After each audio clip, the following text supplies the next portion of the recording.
Volusia County could change where you are allowed to drive on the beach. The county council voted unanimously to start the process of expanding beach driving in Daytona. Right now, this is where beach driving is allowed. The expansion would be from International Speedway Boulevard to Auditorium Boulevard, where it currently is not allowed. News 6's Molly Reed is on the beach with the possible impacts.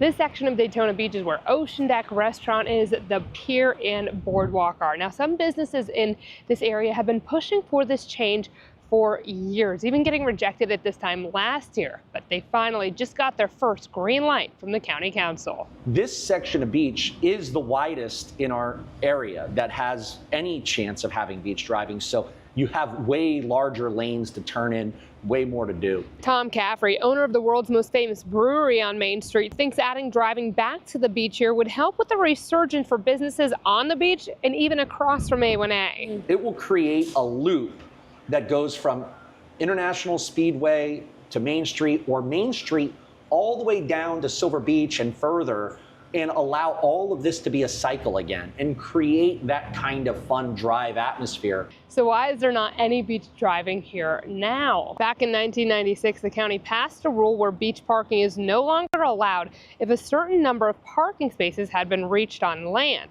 So in this stretch, that ended about 25 years ago when the Ocean Center was built, with about 1,500 parking spots. Now, some people who pushed for that change back then want to keep seeing this beach be traffic-free. We're not a sleepy town anymore. We're not 1980. We're okay with the laws right now. It's worked beautifully. Bob Davis is the president of the Volusia Lodging and Hospitality Association. He believes the beach should stay clear for visitors who would rather visit a traffic-free beach. Opening up that portion of the beach for people who have been coming for years, such as the Hilton. They expect no driving. So what are the next steps? Well, it won't be the quickest process because they just got the ball rolling, but I'm told next the county will meet with the city of Daytona Beach, the stakeholders around here, and the state legislature to figure out what they all need to do going forward. In Daytona Beach, Volusia County, I'm Molly Reed, News 6. I tell you, when I first moved to Florida, I had no idea what was going on the beaches because I'm from South Carolina, Charleston.